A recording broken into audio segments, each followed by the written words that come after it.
کیا ڈرامے میں آپ کا نام نہیں آئے گا؟ بھلا یہ کیا بات ہوئی؟ تسلیم اپنے شوہر کلیم سے بولی۔ وہ بولا، ارے نام میں کیا رکھا ہے، ہمیں تو ابھی پیسوں کی ضرورت ہے، بس اجالا کی شادی ہو جائے تو سکون حاصل ہو۔ پیمنٹ کب تک ہوگی پھر؟ تسلیم نے پوچھا۔ ایک قسط آن ایئر ہوگی تب ہی ملے گی۔ یہ سن کر تسلیم نے اپنے سر کو جنبش دی اور پھر وہ باورچی خانے کی طرف چلی گئی۔ ڈرامے کی تیاری شروع ہو چکی تھی، اس کا اشتہار بھی بن چکا تھا۔ جب اس اشتہار کو کلیم نے دیکھا اور رائٹر کے نام کی جگہ کسی اور کا نام دیکھا تو اس کا دل بجھ سا گیا اور سوچنے لگا کہ بعض اوقات انسان کتنا مجبور ہو جاتا ہے۔ محنت تو وہ خود کرتا ہے اور اس کی کامیابی کا صحرا کوئی اور پہن لیتا ہے۔ خیر یہ تو ایک کڑوا گھونٹ تھا جو اسے تو پینا تھا۔ ڈرامے کی ایک قسط ریکارڈ ہو چکی تھی۔ آج اسے لفافے میں بند چیک ملا۔ اس نے خوشی خوشی لفافہ کھولا مگر اس کی خوشی عارضی ثابت ہوئی۔ یہ کیا، بس اتنی سی رقم؟ کلیم سرفراز سے بولا۔ سرفراز صاحب بولے، ارے یہ بھی بہت ہے، آپ اس فیلڈ میں نئے ہیں، اس لحاظ سے کافی ہے، آپ بس دل لگی سے اگلی قسط تیار کریں۔ اس نے چیک والا لفافہ اپنی جیب میں رکھا اور بوجھل قدموں سے گھر ہو لیا۔ اس کا نام ڈرامے میں بطور رائٹر تو نہ تھا، پر اس پر وہ مطمئن تھا کہ اس کو اس کے بدلے رقم اچھی ملے گی جس سے وہ اجالا کی شادی دھوم دھام سے کرے گا، مگر نام کے ساتھ تو اس کو اتنے دام بھی نہ ملے۔ پھر ایک دن کچھ یوں ہو گیا کہ اس نے سوچا بھی نہ تھا۔ سوشل میڈیا کے ایک چینل نے اس سے رابطہ کیا اور اس نے ان کا موبائل نمبر مانگا۔ اس نے نمبر دے دیا۔ پھر ان کا فون آیا۔ کوئی کبیر نامی شخص تھا۔ وہ بولا، کلیم صاحب، ہم نے آپ کی تحریریں پڑھی ہیں، آپ خوب لکھتے ہیں، پر لگتا ہے آپ کو ابھی تک کوئی آپ کا قدردان نہیں ملا۔ جی آپ کا شکریہ، آپ ایسا سمجھتے ہیں، کہیے میں آپ کی کیا خدمت کر سکتا ہوں؟ کلیم صاحب بولے۔ یہ سن کر وہ تھوڑا مسکرایا اور پھر بولا، ارے خدمت تو ہم آپ کی کرنا چاہتے ہیں، روپوں کی صورت میں۔ کیا مطلب؟ میں سمجھا نہیں۔ ارے ہم آپ سے تحریریں لکھوانا چاہتے ہیں، کام ہماری مرضی کا اور دام آپ کی مرضی کا۔ کیا واقعی دام میری مرضی کا؟ وہ خوش ہوتے ہوئے بولے، ہاں ہاں کیوں نہیں، ٹھیک ہے میں تیار ہوں۔ آپ کو کس قسم کی تحریریں چاہیے؟ دراصل ہمیں ایسی تحریریں چاہیے جو انسان کے لہو کو گرما دے، اس کی سانسیں بے ترتیب کر دے، اس کے وجود میں ایک سنسنی سی پھیلا دے۔ آپ کھل کر بتائیے آخر کس موضوع پر لکھوانا چاہتے ہیں؟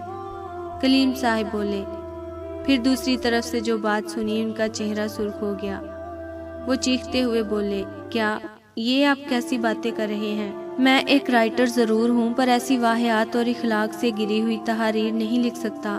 سوری، آپ نے غلط دروازہ کھٹکھٹایا، میں اپنے ضمیر کا سودا نہیں کر سکتا۔ کبیر بولا، کلیم صاحب آپ اس وقت جذبات سے کام لے رہے ہیں، آپ ذرا ٹھنڈے دماغ سے سوچیں۔ اچھا میں آپ کو دوبارہ کال کروں گا۔ سلسلہ منقطع ہو چکا تھا۔ ارے میں کہتی ہوں تیاری کیسے ہوگی، 4 مہینے تو پلک جھپکتے ہی گزر گئے۔ تسلیم کلیم سے بولی۔ کلیم جو کسی سوچ میں ڈوبا ہوا تھا بولا، تسلیم کچھ نہ کچھ ہو جائے گا، فکر نہ کرو۔ ارے یہاں میری راتوں کی نیندیں اڑ گئی ہیں اور تم کہتے ہو فکر نہ کرو۔ ارے میں کہہ رہا ہوں نا کہ کچھ نہ کچھ ہو جائے گا، کلیم نے کہا۔ اللہ کرے ایسا ہی ہو۔ یہ کہہ کر تسلیم اپنے گھر کے کاموں میں لگ گئی۔ دوسرے دن کلیم کے پاس کبیر کا دوبارہ فون آیا۔ اس نے جھٹ فون ریسیو کیا۔ جی کلیم صاحب، پھر آپ نے کیا فیصلہ کیا؟ ٹھیک ہے کبیر صاحب، میں آپ کے لیے کام کرنے کے لیے تیار ہوں، پر آپ سے ایک گزارش ہے، تحریر پر میرا نام نہیں آنا چاہیے۔ کبیر خوش ہوتے ہوئے بولا، ارے یہ بات ہوئی نا، آپ فکر نہ کریں، آپ کا نام بالکل نہیں آئے گا، بس آپ اپنی تحریر جلد بھیج دیں اور ساتھ میں اپنا اکاؤنٹ نمبر بھی بھیج دیں۔ یہ کہہ کر کبیر نے فون بند کر دیا اور کلیم اپنی خواب گاہ میں آ کر اپنا پین اور پیج کھول کر بیٹھ گیا۔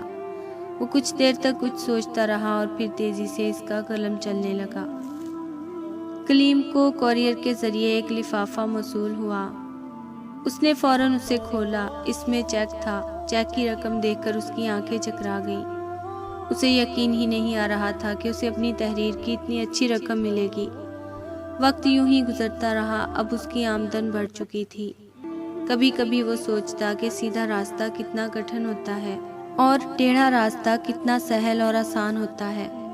سیدھے راستے سے اس نے کتنی کوشش کی پر اتنی آمدنی نہ ہو سکی، اور دوسرے راستے سے تو روپوں کی بارش ہو گئی ہے۔ اب اس کے پاس اتنی رقم تھی کہ اس نے اجالا کی شادی دھوم دھام سے کر دی۔ وقت کا پہیہ یوں ہی چلتا رہا۔ پھر ایک دن وقت نے پلٹا کھایا۔ اجالا جسے خوشی خوشی گھر سے رخصت کیا تھا، شادی کے کچھ عرصے بعد روتی ہوئی گھر آ گئی۔